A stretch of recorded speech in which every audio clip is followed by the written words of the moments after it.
Muito bem, tudo pronto. Olha, eu vou dizer uma coisa, eu vou dizer até com sentimento. Tudo pronto para a parte que encerra essa história espetacular. Essa história linda, a compradora. Ei, comprador, que história linda. Eu tô até com pena da história terminar. Mas você que está ouvindo, acredita que o dinheiro possa comprar tudo? Kathleen acreditava. Ela cresceu cercada de luxo, poder e a estranha mania de tentar comprar até o coração das pessoas. Mas a vida, sempre implacável, mostrou que existem batalhas que o dinheiro não vence. Nesta terceira parte da história, você vai ouvir revelações capazes de mexer com a alma, reencontros inesperados e uma emoção tão forte que vai arrepiar até a sua pele. Se você acompanhou as 2 primeiras partes, não pode perder esse desfecho. E se chegou agora, não tem problema. Volte, ouça desde o início a Compradora parte 1, a Compradora parte 2 e embarque nessa narrativa que já emocionou milhares de pessoas pelo rádio e pelo YouTube. Ouça com muita atenção. Você vai apertar o play e viver comigo o final da história de Kathleen. Kathleen, uma história das mais lindas. Se você achar que o canal merece, entra para ser membro do canal. Seja membro do canal. Fala, puxa, por essa história aqui eu vou ser membro, Paulinho. Eu vou entrar, vou ser membro do teu canal, quero apoiar o teu canal. Se inscreva, acione o sininho, faça parte do nosso canal.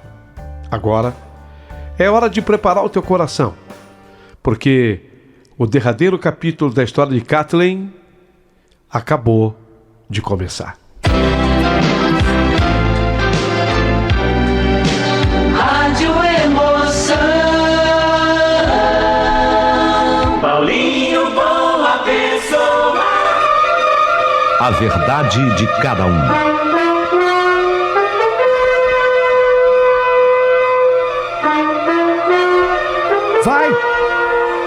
Vai lá, Beto, o carro é seu!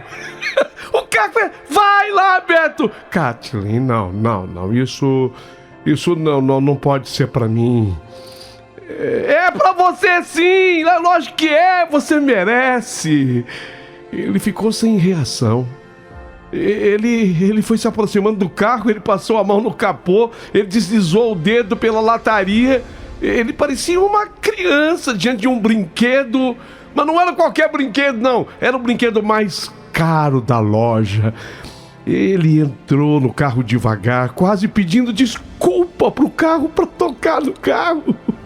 Ele sentou e no assento assim, apertou o volante. Ele mexeu nos botões. Liga! Liga, que eu pedi para que o tanque já ficasse cheio. Liga! O ronco suave do motor ecoou naquele pátio e os olhos dele brilharam como ele nunca tinha visto. Eu entrei no banco do carona, o cheiro de couro novo invadiu minhas narinas e ele falando, Kathleen, eu não posso aceitar isso. Eu não posso. Pode sim, é só um carro. É só um carro e isso o dinheiro pode comprar. É lógico que você pode, eu tenho dinheiro. Sorri, mesmo sabendo que era muito mais do que isso.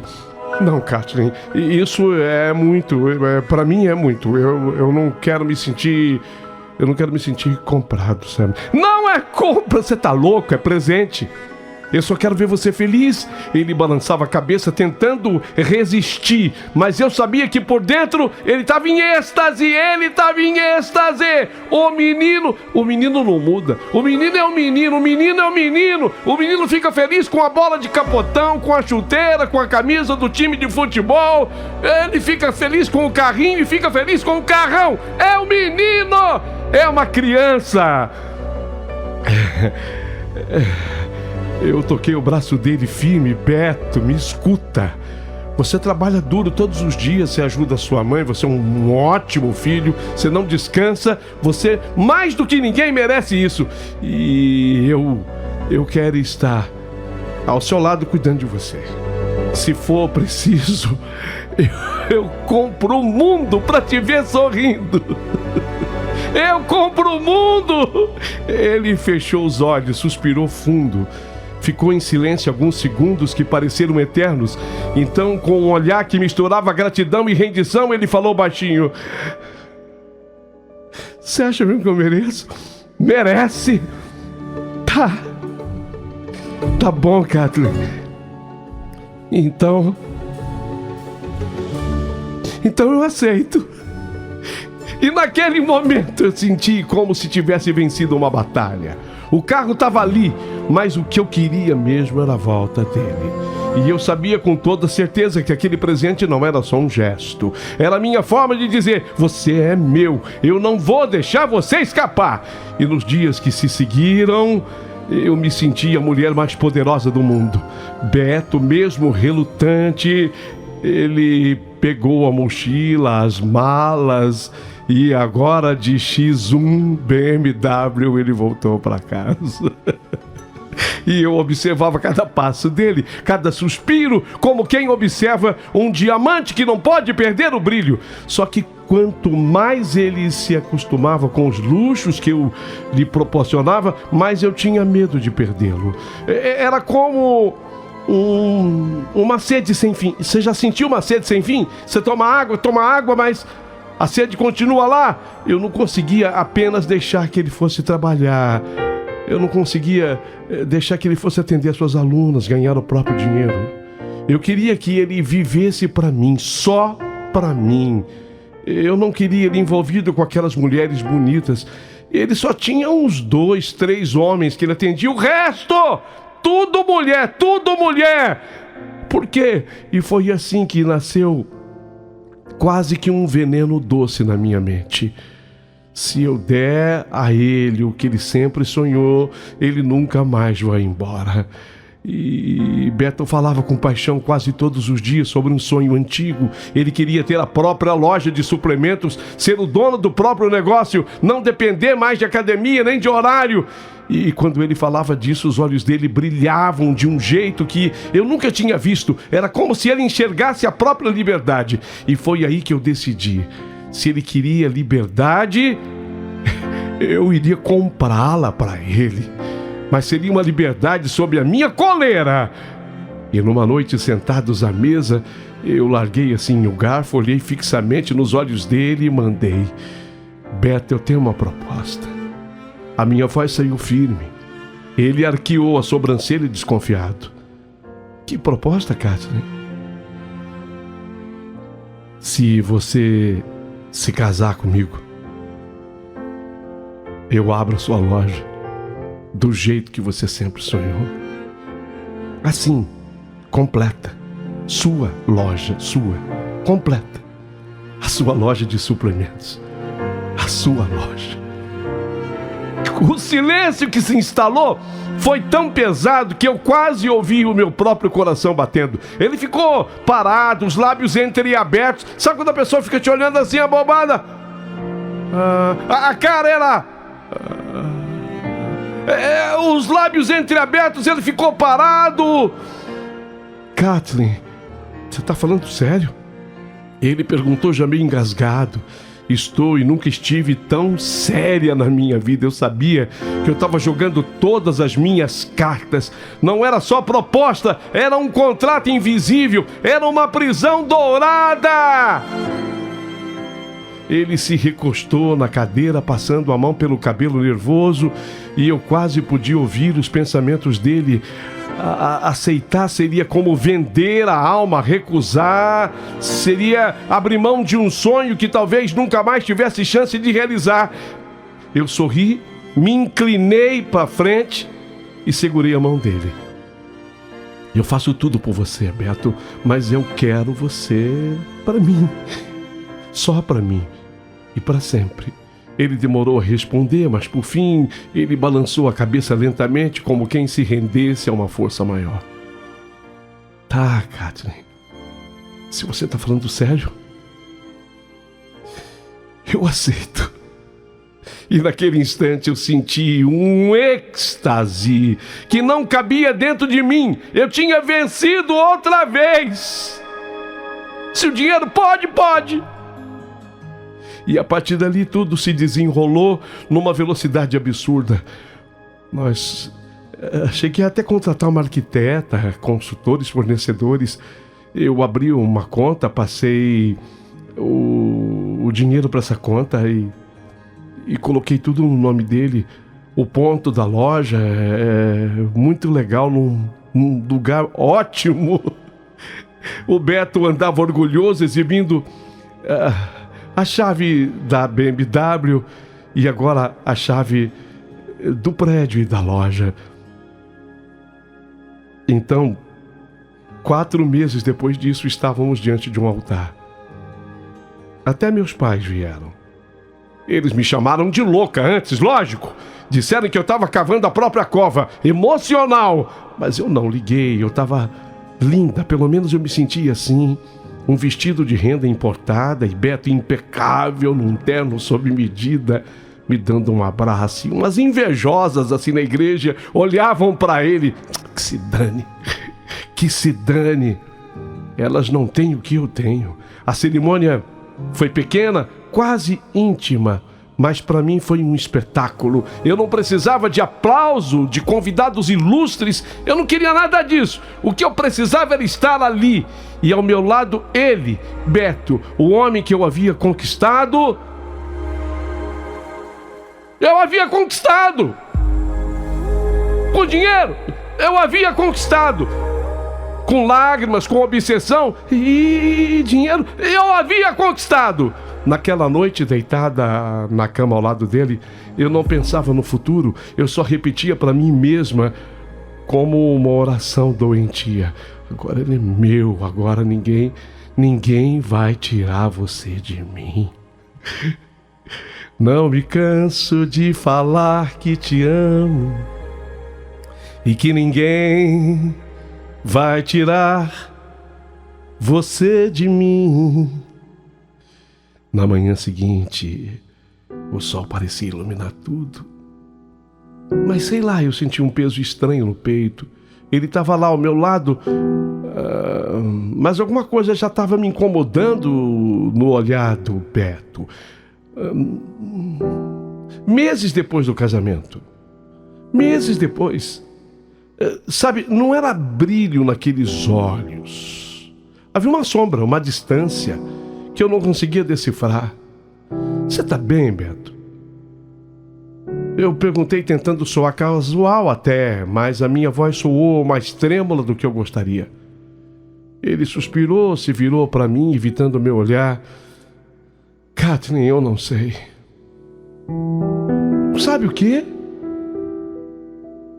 Você tá bem? Kathleen, como eu respondi, eu não sei, nós precisamos conversar. Meu coração gelou. Conversar? Depois de tudo? Eu pensei que nosso pacto de posse fosse o suficiente para cimentar nossa felicidade. Mas havia algo ali que eu não podia controlar. A realidade. E nos dias que se seguiram eu percebi que ele começava a se distanciar. Pequenos sinais quase imperceptíveis, menos mensagem, menos toque, menos riso. Eu que sempre fui obsessivo e cuidadoso, eu comecei a sentir uma ansiedade crescente, um medo de perder e que finalmente me conquistou esse medo, sabe? E quando me te conquista é um perigo. Você anda diferente comigo, Beto. Reclamei uma noite, incapaz de segurar o desespero. Já tinha um tempo que a gente nem fazia amor. Tá me evitando? O que foi? Tem uma semana, Beto, que você não me toca. Ele me olhou e pela primeira vez eu senti que talvez tivesse subestimado a complexidade do homem que eu amava. Não é isso, Kathleen. É só que eu não sei. Eu não sei se estamos certos um pro outro. Como assim? As palavras caíram sobre mim como uma lâmina afiada. Eu tentei reagir com racionalidade, mas meu coração já gritava em desespero. Cada gesto dele parecia me empurrar para o abismo. Chegava tarde em casa, agora evitava a minha companhia.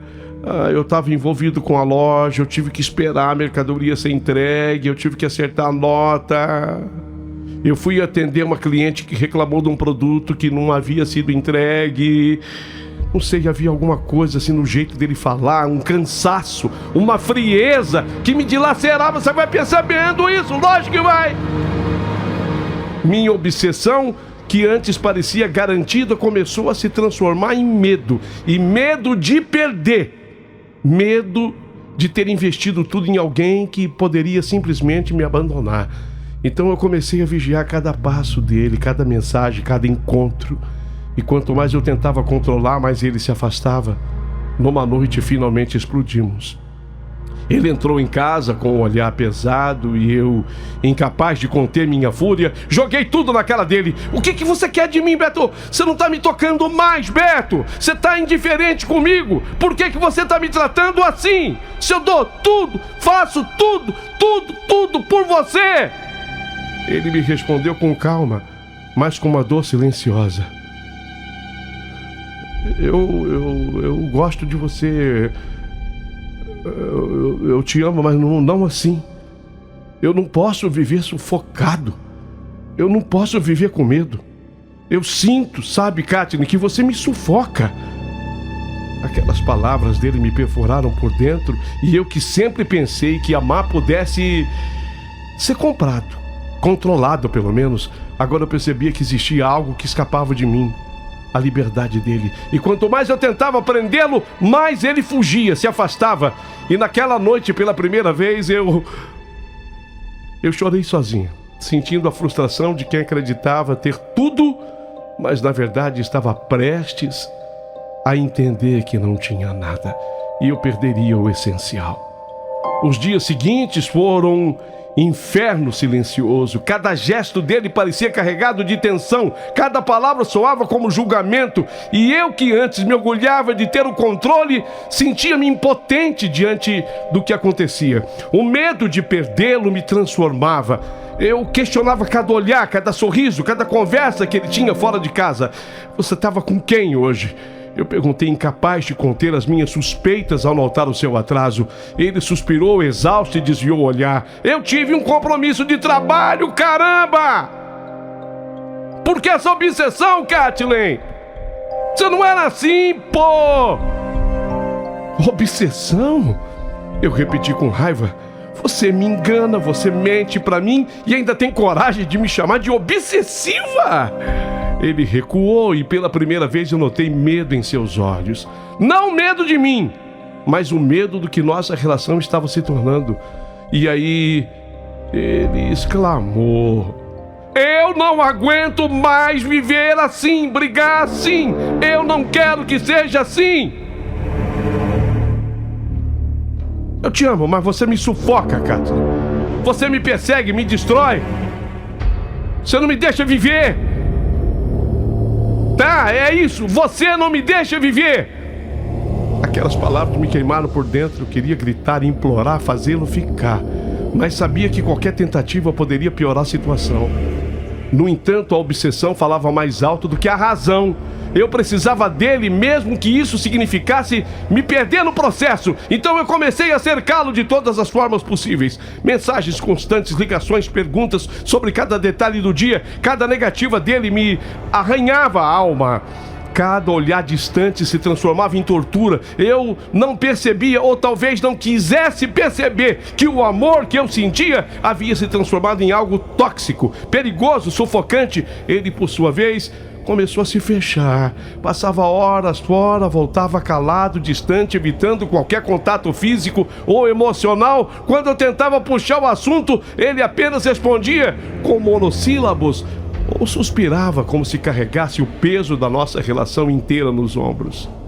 E naquela tarde chuvosa de Blumenau, finalmente aconteceu o confronto que eu tanto temia.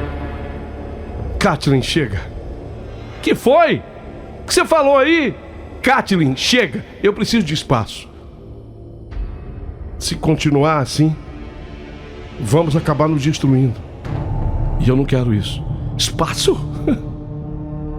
Espaço? Olha o tamanho desse apartamento, você tá louco? Repeti incrédula. Você tá querendo me abandonar? Depois de tudo? Depois de tudo que eu fui capaz de fazer por você? Ele me olhou e naquele instante eu percebi a verdade nua e crua. Não havia mais volta. Meu amor, que eu achava ser suficiente para prendê-lo, não podia competir com a necessidade dele de respirar, ser livre, de viver sem medo. Eu não quero te perder, entenda, Beto. Mas eu não posso viver preso, entenda, Kathleen. Aquele momento marcou um ponto de ruptura. A obsessão que antes me dava a sensação de poder agora me esmagava. E eu não sabia se meu coração suportaria. Eu percebi tarde demais que, em minha tentativa de possuir alguém, eu havia perdido a própria paz, o próprio amor. E assim, naquele imenso apartamento duplex, silencioso, com a chuva batendo na janela, ainda mais na cobertura, a chuva é mais forte. Eu percebi que o que eu queria controlar, mais do que tudo, a vida dele, o coração dele, a atenção dele, estava escapando por entre meus dedos feito areia. E a chuva acabava de carregar numa enxurrada. O que antes parecia ser amor, agora era apenas uma prisão para nós dois. E eu não sabia como sair dela sem destruirmos tudo que ainda restava. Foi pouco tempo. Não completamos 1 ano do nosso casamento. Não completamos 1 ano do nosso casamento. Eu não queria acreditar, mas cada gesto dele confirmava. Beto estava cansado de mim, da minha obsessão, do meu sufoco. Naquela noite, eu tentei mais uma vez conversar, tentando suavizar a tensão crescente. Beto, por favor, vamos resolver isso. Nós não podemos jogar fora o que temos. Ele me olhou e pela primeira vez eu vi algo que me fez recuar. Não era raiva, não era desgosto, era cansaço, pura exaustão emocional. Kathleen, eu tentei. Não tentei meia nenhuma, tentei várias vezes e de verdade. Mas não dá mais. Eu não posso viver assim. E você não percebeu quanto está me sufocando e me tirando a própria vida. Nessa hora eu senti o meu corpo tremer. Sufocando? Sufocando como se eu te amo? Sufocando como se eu fiz tudo por você? Eu dei a minha vida, minhas lágrimas, minha obsessão. Minha voz quebrou. Eu dei um passo à frente tentando segurá-lo pelo braço. Ele é um homem alto, forte, um personal trainer. Ele recuou puxando o braço, a paciência chegando ao fim. Amor não é isso, Kathleen. Não, amor não é isso não. Você está confundindo tudo. Amor não é prisão. E pela primeira vez eu ouvi toda a dor acumulada em sua voz. Eu não posso mais viver com medo, com controle, com acusações. Eu não quero mais continuar. Completa! Completa, Beto, completa! Eu não posso mais continuar o quê? Eu não posso mais continuar casado com você. Meu coração explodiu. Aquela frase soou como uma sentença. Eu tentei negar, tentei argumentar, implorar, mas tudo parecia inútil. Cada palavra dele era um golpe que me derrubava. Eu cheguei a me humilhar. Beto, por favor. Beto, por favor, faça isso. Ele respirou fundo, tentando manter a compostura. Eu já decidi, Kathleen. Eu preciso ir embora. Eu não posso mais viver aqui nessa casa. Praticamente 1 ano sem viver. Que foi? Praticamente 1 ano sem viver. O chão parecia desabar sob os meus pés. Eu queria agarrá-lo, fazê-lo mudar de ideia, mas ele já havia tomado sua decisão. E quando ele pegou a mala, eu percebi que não havia mais volta. Você vai embora mesmo? Peraí, me responda uma coisa, você está indo embora mesmo? Sim. Nunca gostou de mim? Sempre gostei. E eu posso dizer que eu te amo, mas não do jeito que você precisa. Eu não consigo viver dessa maneira, Kathleen. Ele caminhou até a porta sem olhar para trás. E naquele instante eu senti que tudo desmoronava. O casamento, o amor, a ilusão de poder que eu tinha sobre ele. Beto! Sozinha na casa. Beto! Escutando o eco da porta que se fechou. Beto! Não vai ficar assim! Não vai ficar assim! Não vai! O homem que eu julgava possuir com lágrimas e dinheiro agora era apenas uma lembrança distante. E eu não tinha ninguém a culpar além de mim mesma. Não vai ficar assim! Desgraçado! Desgraçado! Ele só quis se aproveitar de mim! Ele só quis se aproveitar de mim! Desgraçado! Sentei-me no chão da sala, as lágrimas escorrendo silenciosa. Não deu um ano o casamento. Tudo aquilo que eu construí fora em vão, a obsessão, o desejo, a posse, nada disso podia substituir o que ele realmente precisava.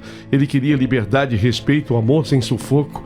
E naquele instante eu compreendi que algumas batalhas não se vencem com obsessão. Algumas pessoas não podem ser mantidas por medo, por controle ou por dor. Algumas pessoas simplesmente partem. E nós ficamos aprendendo da pior maneira possível. Quando o Beto saiu pela porta com aquela mala nas mãos, eu ainda tinha esperança. Tola, eu sei. Esperança de que ele voltasse, que era só uma fase, um impulso.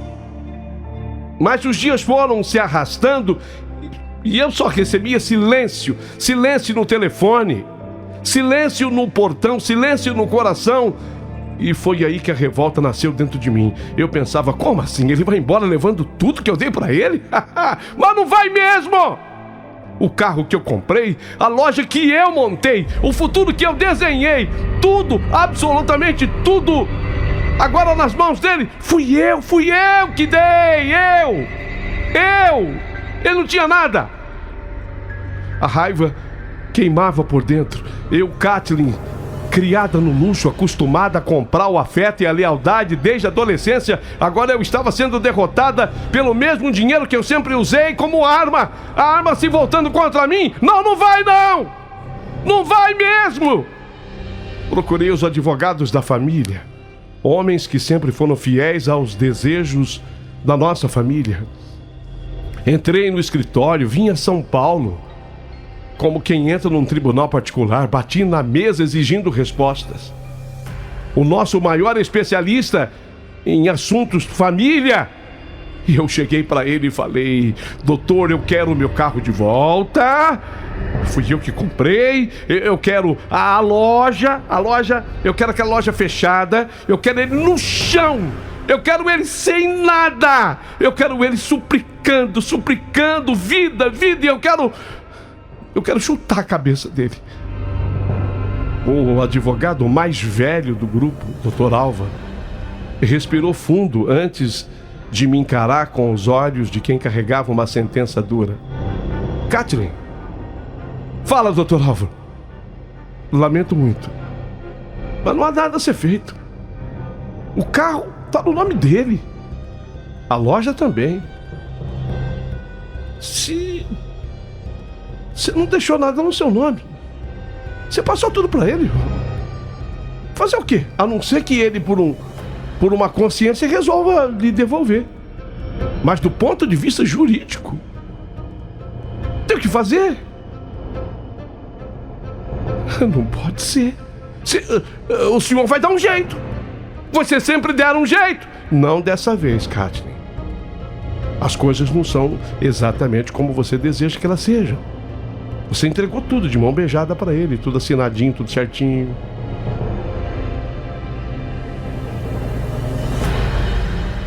Lamento. Não tem o que ser feito. Naquele momento eu compreendi o tamanho da minha burrice, a burrice que eu havia cometido.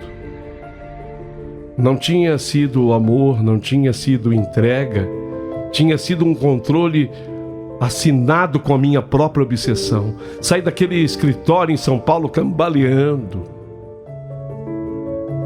Entrei naquele avião como se eu estivesse bêbada de dor. E ali dentro mesmo do avião, sufocada por um travesseiro que eu levava comigo, gritei até minha garganta arder, sufocada. Os dias que se seguiram foram sombrios, os mais sombrios da minha vida. Eu não comia, não dormia, não falava com ninguém, me arrastava pela casa imensa, vazia, ouvindo apenas o eco dos meus próprios passos. Foi Silvia, minha segunda mãe, que me segurou pela mão quando eu estava prestes a cair no abismo. Ela me encontrou certa noite no quarto, cercada de frascos de comprimidos, o corpo mole, o olhar perdido. Eu só queria dormir, eu tentei contra a minha vida. Ela me sacudiu como quem tentava salvar uma filha, porque era isso que eu era para ela. Minha menina, não faz isso, o que você fez? Gritava enquanto ela tentava me manter acordada. Você não pode se entregar desse jeito, Kathleen. Você é mais forte do que isso, Kathleen. E eu não respondia, eu só chorava. Chorava como uma criança sem rumo. Silvia chamou a ambulância. Eu fui levada para o hospital. Lavagem no estômago e dignidade resgatada. Lembro do olhar dos enfermeiros, meio de pena, meio de julgamento, algumas com raiva. Olha lá, Ricasso tinha tudo isso aí. Agora tá tentando morrer por um homem. Tem a dó. Se ela tivesse que acordar às 4 da manhã, como eu tenho que fazer todo dia para vir trabalhar aqui, ainda deixar comida pronta pro meu marido, eu não tava pensando nessas besteiras, não. Isso é frescura. E talvez fosse isso mesmo.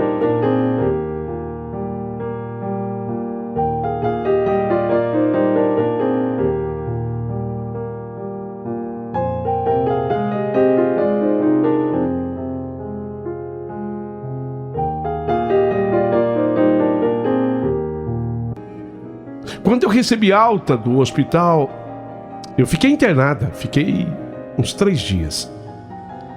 Quando eu recebi alta do hospital, o Anderson, meu ex-marido, o juiz, ele apareceu em casa acompanhado da Betina, a nova mulher dele.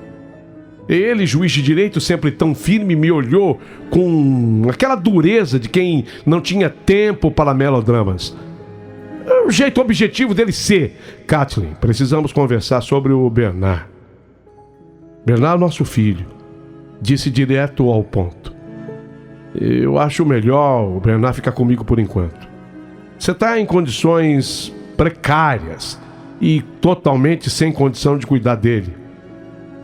Aquilo me atingiu como uma facada. O quê? Você quer também tirar de mim o meu filho? É isso que você está me falando? Anderson, você quer tirar de mim o meu filho? Quer tirar de mim o Bernard? Não é tirar. É proteger.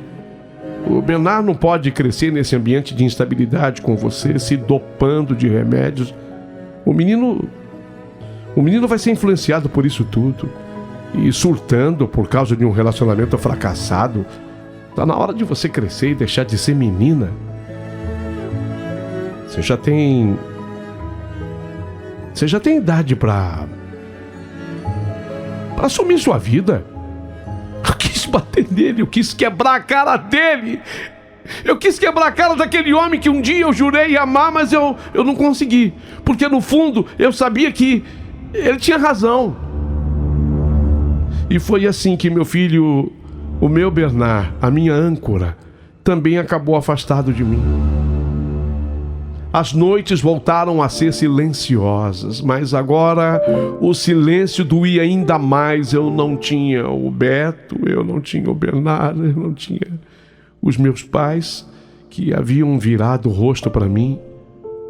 Só me restava a Silvia, fiel, incansável, colocando comida no meu prato. Olha o que ela fazia, como se eu fosse aquele bebezinho, porque ela veio cuidar de mim quando eu tinha 4 meses. Vocês esqueceram? Vocês esqueceram? Ela é a minha babá ainda.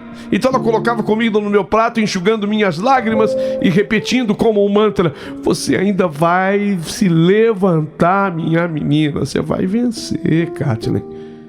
Vai. Mas eu não acreditava mais. Eu era Kathleen, a mulher que sempre achou que podia comprar amor, felicidade, fidelidade. Eu achava que eu podia comprar. E agora eu estava sozinha, sem nada além de um coração quebrado e um vazio que nem todo o dinheiro do mundo podia preencher. Nem todo. E o tempo foi passando assim, sabe? E eu fui sendo engolida por aquele tempo, um tempo que correu, um tempo que passou. Ele passou triturando. Tem uma música que é chamada de moinho, né? Que tritura os seus sonhos devagar. Foi assim que o tempo fez comigo. Foi triturando os meus sonhos, triturando a minha vida.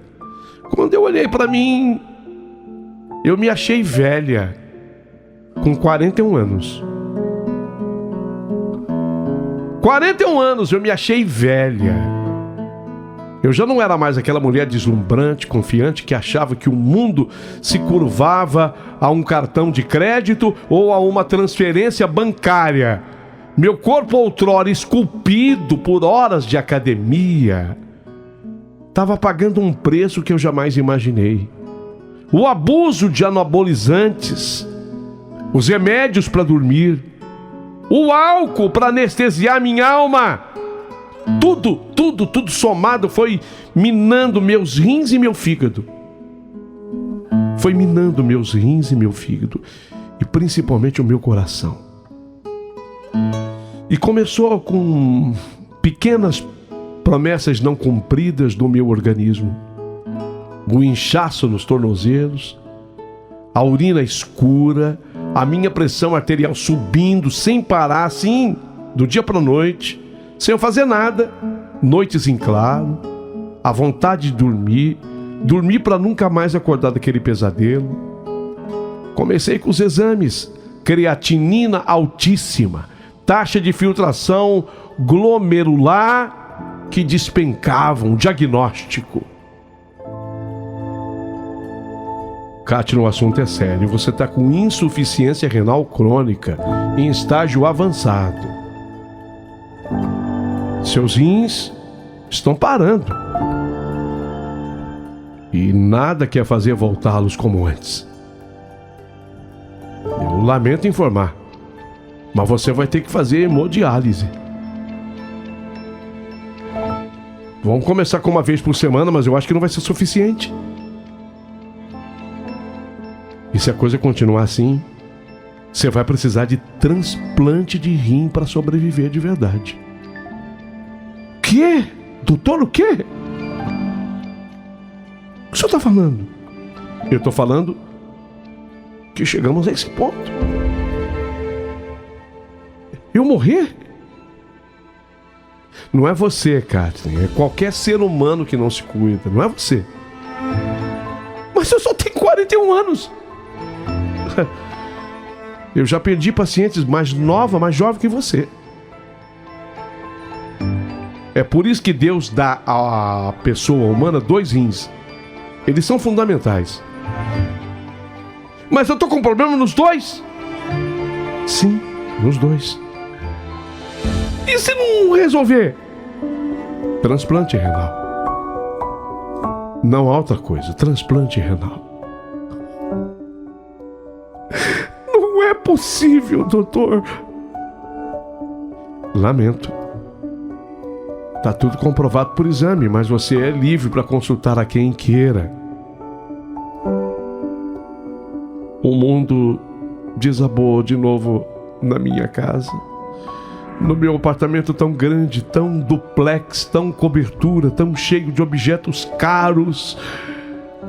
Parecia uma prisão vazia. Eu raramente via meu filho Bernardo, apenas alguns fins de semana, por decisão do Anderson, pai dele, que dizia que eu andava incontrolável, instável, louca.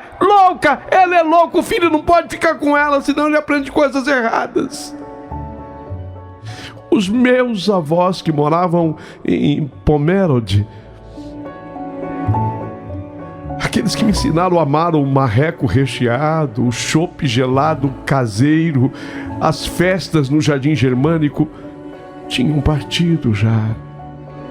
Primeiro meu avô, depois a minha avó.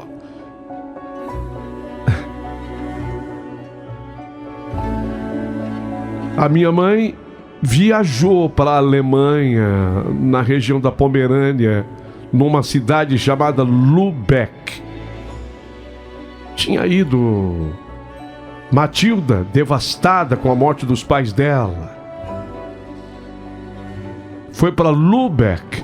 Meu pai e meu irmão em São Paulo, ocupados demais como sempre. Anderson, meu ex-marido, indiferente. Beto, sumido. Eu soube que ele tinha ido para a capital, Floripa. Eu estava sozinha. Quer dizer, sozinha não. A Silvia, a minha segunda mãe, ela estava comigo, a minha eterna babá, que cuidava de tudo, das minhas lágrimas, dos meus remédios, das minhas fraquezas. Eu bebia demais, eu tomava comprimidos demais para dormir. Era alívio momentâneo, o silêncio da próxima dor. A Silvia me dizia, você não pode, a tua doença é medicamentosa também, aliás, é só medicamentosa. Você não pode ficar tomando esse monte de remédio. Meu fígado gritava, meus rins falhavam cada vez mais, então eu comecei a hemodiálise.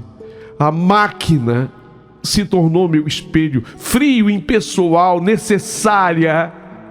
Eu deitada, agulha na veia, sangue passando por filtros. Senhoras e senhores idosos próximos a mim, o que eu estou fazendo aqui? Eu só tenho 41 anos.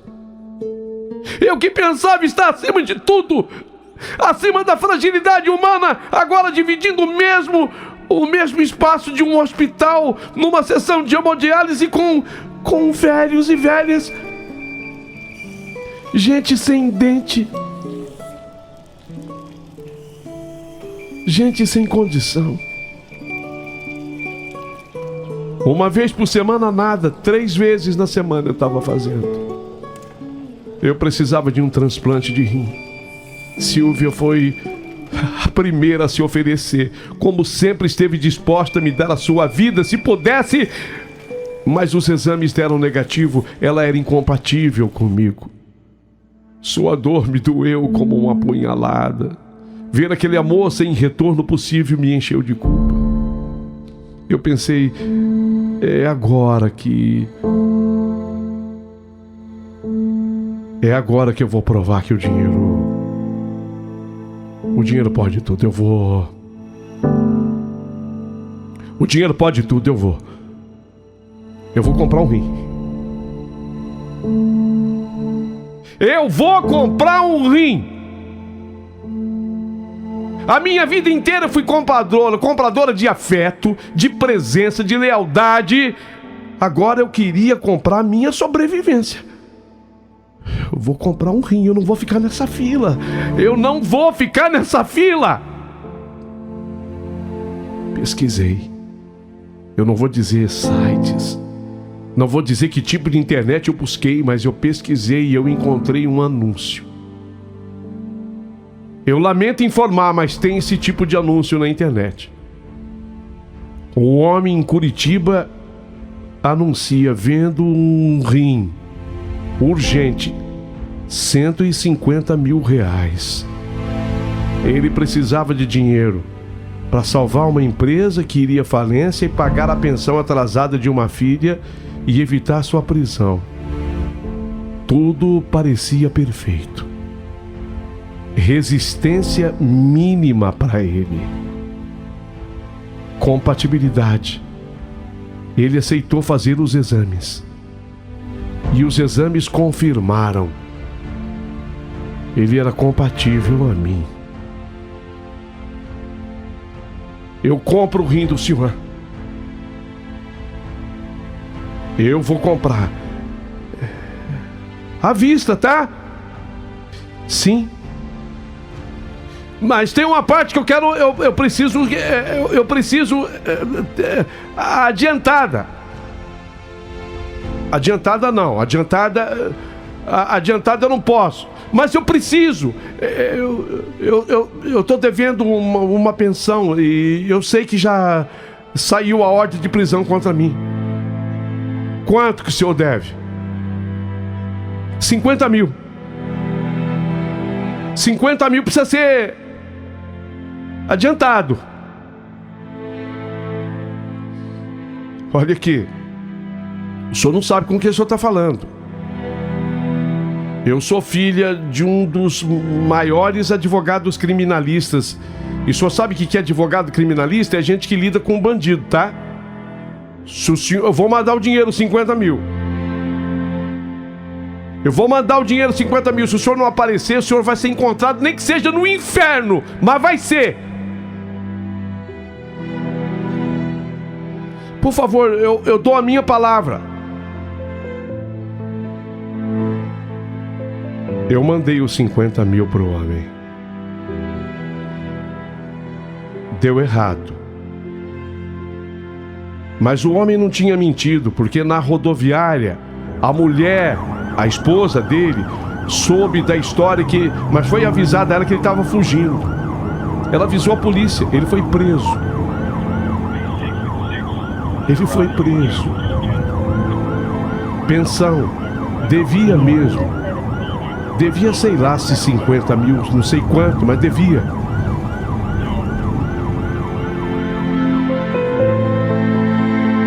Ele foi preso.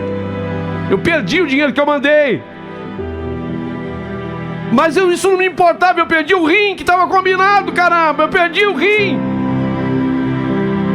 Eu conversei com a enfermeira que se tornou minha amiga do hospital. Eu pedi a ela e implorei: Neuza, eu sei que na vida tudo tem um jeito. Tem jeito de me passar na frente dessa fila? Tem jeito, tem... Qualquer coisa que você falar pra mim assim de valor, sabe? Eu não quero morrer. Ela olhou fundo nos meus olhos, caminhou até o dreno, balançou a cabeça. É impossível. A ética, a lei, o órgão da saúde... sujeira não dá. Eu sinto muito, mas não dá. Eu sei que você merece. Eu sei que você merece. Kathleen, acho que agora você é a paciente mais jovem da hemodiálise. Os dias correram, cada sessão de diálise era uma facada. Eu perdia peso, meus ossos doíam, o mundo ao redor parecia me assistir desintegrar. Eu chorava sozinho no quarto, segurando um retrato meu de quando eu tinha 20 e poucos anos, antes de perceber que o corpo podia falhar, que nem todo poder se traduz em invencibilidade. Aí um dia, a Silvia, a minha eterna babá, ela entrou no quarto que eu estava com os olhos cheios de lágrimas, me dizendo: Kathleen, você nem imagina quem esteve aqui no hospital hoje. Meu peito pulou. O coração doía de esperar notícias ruins. Quem? Perguntei arfando. Ela estendeu a mão tremendo, trazendo uma pasta azul cheia de exames. O Henrique. O Henrique. Ele fez todos os testes. E ele se ofereceu para doar o rim para você. E ele é compatível. O Henrique... O Henrique? Eu sei que as pessoas que estão acompanhando a minha história, desde o início atentíssimas, elas sabem de que eu estou falando. Mas para quem não sabe, eu digo, o Henrique, o primeiro namorado sério que eu tive, ali de 15 para 16 anos, o filho da servente da escola. Vocês se lembram do filho da servente da escola? Aquele que a minha mãe menosprezava, aquele que não aceitava meus presentes, que me amava sem interesse de luxo, aquele menino pobre que eu tentei comprar um dia, mas ele não aceitou. Ele gostava de dar ao invés de receber. Foi ele que me deu aquela correntinha de prata que oxidou e que me causou alergia. Foi aquela correntinha de prata um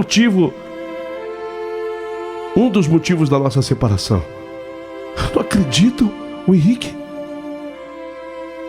Eu chorei tanto que minhas lágrimas misturavam alívio, arrependimento e saudade. Ele veio mesmo. Sim, ele viajou, porque ele não morava mais. Ele não morava mais em Blumenau. Trouxe os documentos. Está disposto a doar para você, Kathleen?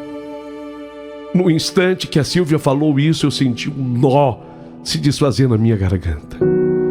Era como que se Deus de algum jeito estivesse me dizendo: não, Kathleen, nem tudo se compra. Algumas peças da vida são dadas.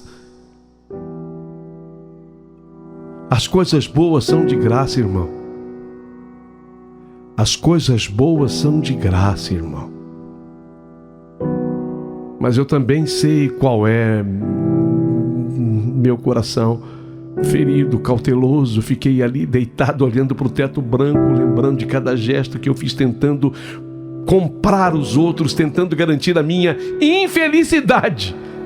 Será que mereço? Pensei. Será que aquela pessoa que eu feri tanto, eu não tive força para lutar contra a minha mãe, será que ela merece me dar parte dela para eu sobreviver? Até que Henrique entrou no quarto do hospital. Ele tinha mudado, eu também. Afinal de contas, quando nós nos separamos, eu tinha meus 19. Quando a gente se separou. E ele, a mesma idade minha. Mais de 20 anos. Senti o calor dele no abraço. Senti a simplicidade dele. E pela primeira vez em anos senti que o amor vindo dele não queria nada em troca. Ele nunca quis. Minha alma se abriu para a esperança. A minha alma se abriu para a esperança. Mas ali naquele momento, naquele quarto de hospital, segurando a mão do Henrique e com a Silvia ao meu lado, eu aprendi uma coisa fundamental. Uma coisa fundamental que o dinheiro nunca me ensinou. Que o amor mais poderoso é aquele que não se compra. É aquele que se oferece, que se doa, sem exigir nada em troca. Esse amor não existe. Existe e existe. Porque eu vivi na minha pele.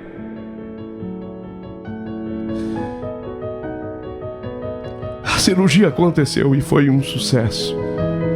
Acordei na UTI com aquela sensação de ter renascido.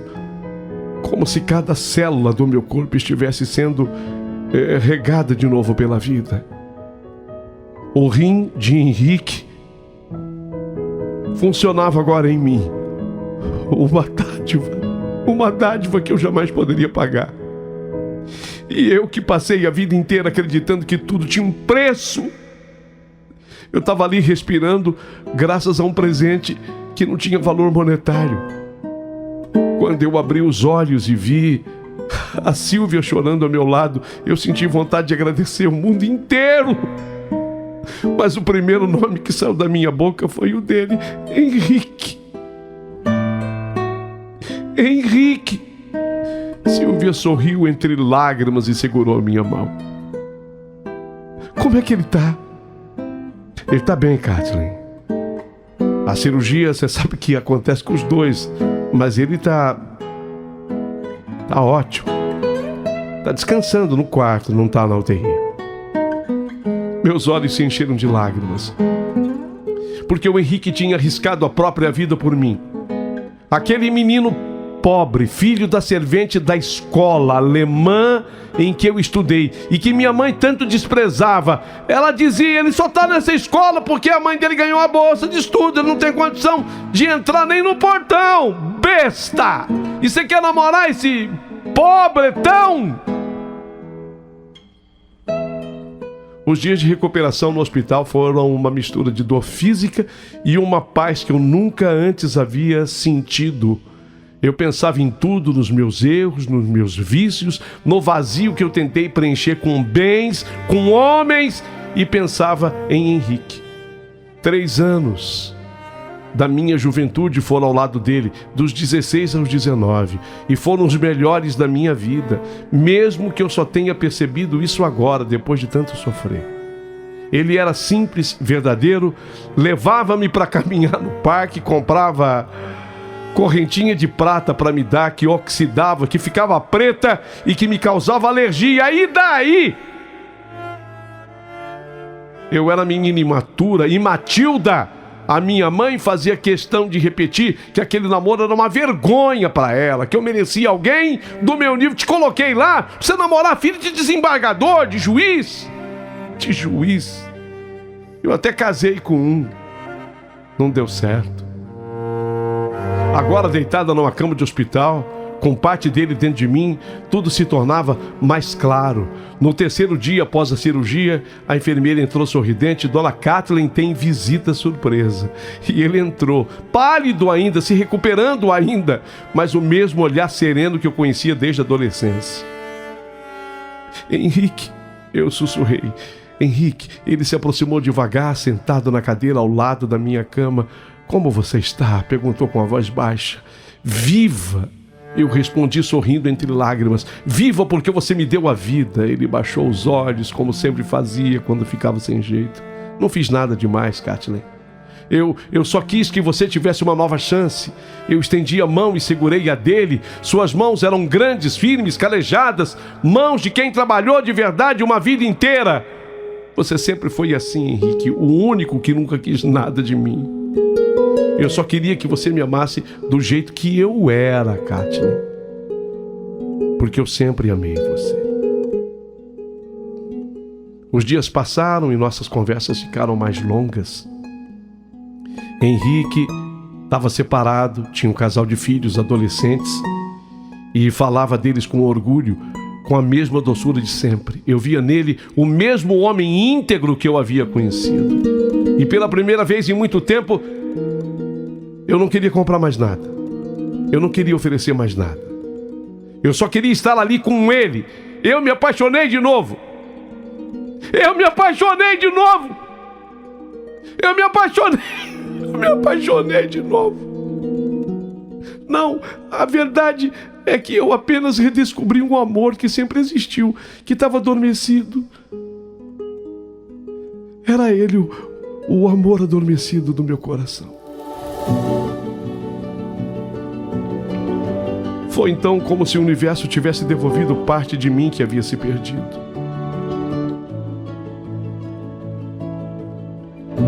Nós estamos juntos e felizes. Silvia, minha segunda mãe, segue comigo até hoje. Já tem 67 anos e nunca se casou.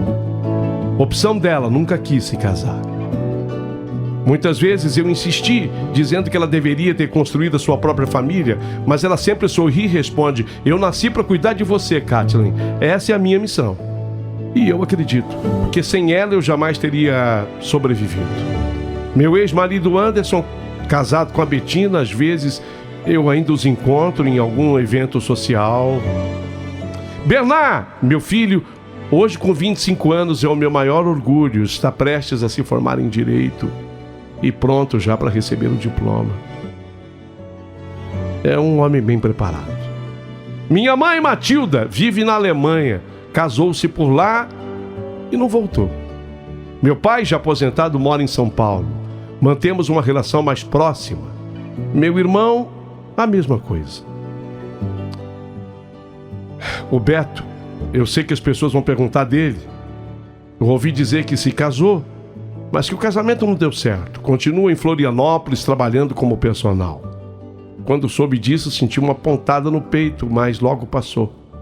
Entendi que algumas pessoas entram em nossas vidas para cumprir apenas um papel temporário e não eterno. Passou, o Beto passou. Como o rim ruim que eu tirei. Porque o outro ruim ficou. Talvez para me lembrar que eu não sou perfeita. E eu? Eu finalmente encontrei o meu lugar ao lado de Henrique, meu primeiro amor. Aquele que nunca aceitou nada de mim a não ser o que eu tinha de mais valioso, meu coração. Nosso reencontro se deu no tempo certo. Deu ser salva. Hoje eu sei que o amor verdadeiro não se compra. E que por mais que eu tenha tentado durante a minha vida inteira, nada, absolutamente nada, preenche o vazio de não ser amada de verdade. E se algum dia alguém me perguntar o que é ser feliz, responderei sem hesitar. Ser feliz é não precisar comprar o amor de ninguém. Porque as coisas boas desse mundo são de graça, irmão. Assinado Kathleen, a ex-compradora. People were bracing for the end. Hell is where we're all reaching. This clash is all of our ideals, asking answers to those who have no will. I think it's better to pray, pray, pray. I think it's better to pray, pray. I think it's better to pray, 'cause what we have is real. I think it's better to pray, pray.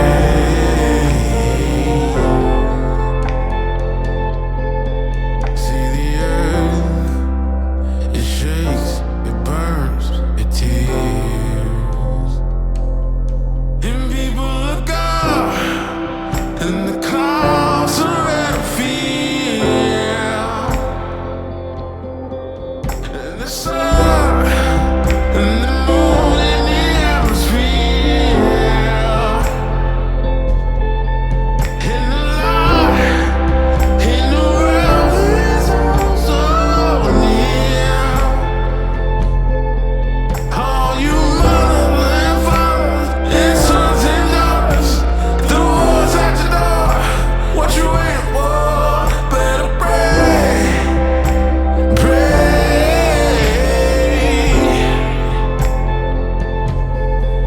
Better pray.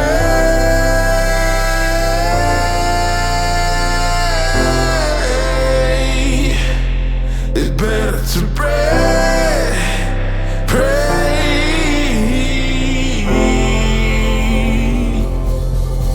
'Cause we're broken into pieces. Yeah, we're broken into pieces. Yeah, we're broken into pieces. Yeah, we're broken into pieces. It's better to pray, pray.